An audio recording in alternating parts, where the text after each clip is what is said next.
আমরা জিটিএর মামলার ক্ষেত্রে দেখলাম যে এই প্রথম, এতদিন যা দুর্নীতি দেখেছি এই দুর্নীতিতে তার থেকে আলাদা। তার কারণ এইখানে রাজ্যের মন্ত্রিসভা তারা ক্যাবিনেটে বসে সিদ্ধান্ত নিয়েছে বেআইনিভাবে নিয়োগ করবে।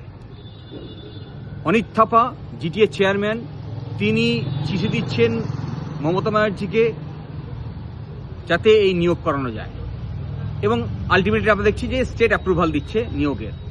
আজ আদালত সেই সমস্ত নিয়োগকে বাতিল করলো, বেআইনি ঘোষণা করলো, এবং আদালত এই অবজারভেশন দিল যে পদ্ধতিতে এই নিয়োগ হয়েছে এই রকম কোনো নিয়োগ প্রক্রিয়া জানা নেই, আইনে সিদ্ধ নয়।